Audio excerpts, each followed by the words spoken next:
Iran का बादशाह बहुत दिनों से परेशान था। यूँ तो हर तरफ खुशहाली का दौर था, मगर बादशाह की परेशानी की वजह उसकी इकलौती बेटी थी।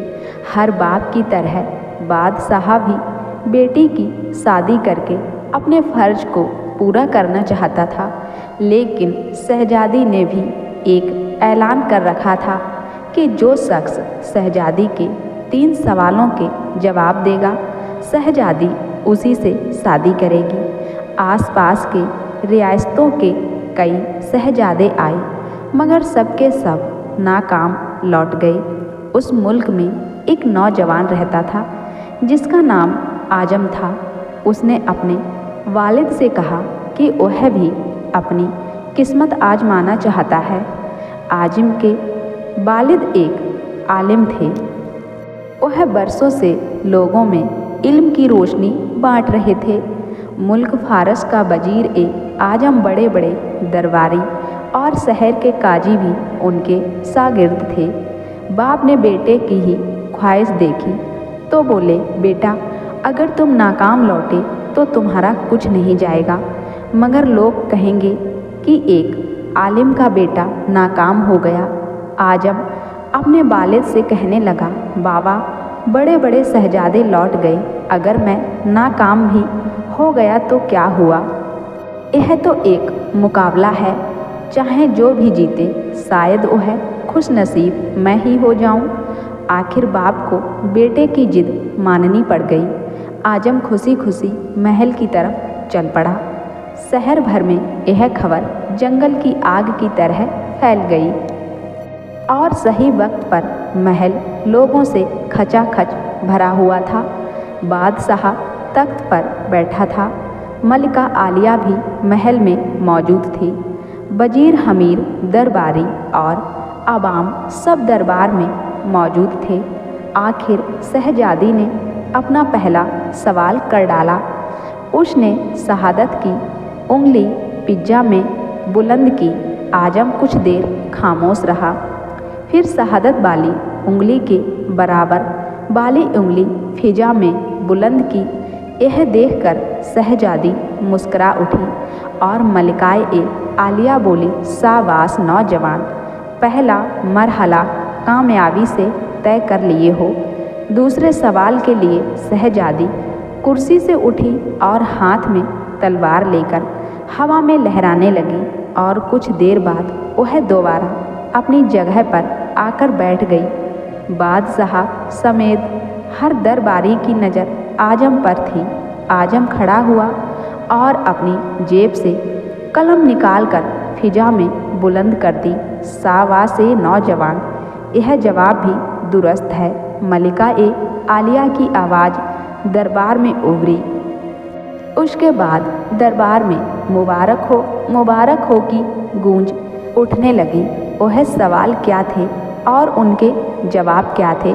हर शख्स इस बारे में सोच रहा था कि शहजादी ने क्या पूछा और आजम ने क्या जवाब दिया। लोगों के लिए यह एक राज था। आखिर शहजादी ने तीसरा सवाल कर डाला और वो तेज़ी से सीढ़ियाँ उतरी और तेज़ी से दोबारा चढ़ गई और जाकर अपनी जगह पर बैठ गई। यह सवाल बड़ा ही अजीबो गरीब था। हर तरफ खामोशी थी और लोगों की सांसें रुकी हुई थी। आखिर आजम खड़ा हुआ और दिल पर हाथ रखकर शहजादी की तरफ देखने लगा। मरहबा मरहबा नौजवान, मुबारक हो। मलिकाए आलिया की आवाज़ के साथ ही शहजादी महल के अंदरूनी हिस्से में चली गई और महल मुबारकबाद की आवाज़ों से गूंज उठा। लोग खुशी से झूम रहे थे। आजम दिल ही दिल में अल्लाह का शुक्र अदा कर रहा था जिसने उसे यह एजाज बख्शा। बादशाह ने आजम से पूछा, ए नौजवान, मलिका आलिया को तुमने मुतमईन कर दिया, अब यह बताओ कि तुमसे क्या पूछा गया था और तुमने क्या जवाब दिया। अगर तुमने एक भी गलत जवाब दिया तो तुम्हारी गर्दन काट दी जाएगी। आजम ने पूरे एतमाद से जवाब दिया। बादशाह सलामत शहजादी ने उंगली खड़ी करके पूछा था कि क्या तुम अल्लाह को एक मानते हो? मैंने दूसरी उंगली खड़ी करके जवाब दिया, अल्लाह और उसके रसूल अलैहि पर ईमान अटल है। बहुत खूब, बादशाह ने मुस्कुराकर कहा। आजम ने कहा। उसके बाद शहजादी ने तलवार उठाकर कहा कि तलवार से भी कुछ बड़ा हथियार है। मैंने जवाब दिया कि हाँ, कलम का बार तलवार के बार से ज़्यादा बड़ा होता है।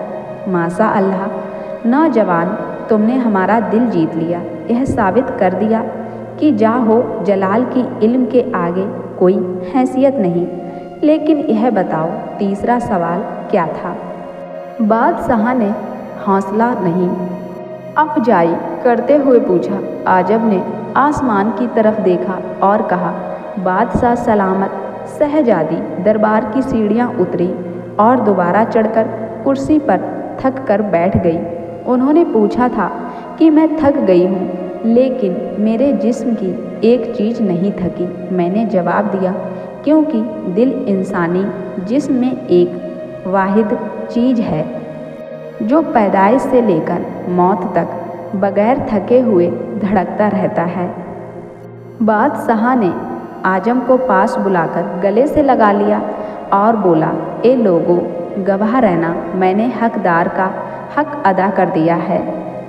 तो दोस्तों, बेशक भगवान और उसके ईमान अटल हैं, और दूसरा कलम का बार दुनिया के सभी हथियार से ज़्यादा ताकतवर है, और तीसरा दिल, क्योंकि दिल इंसानी जिस्म की एक ऐसी चीज़ है जो पैदाइश से लेकर मौत तक बगैर थके धड़कता रहता है।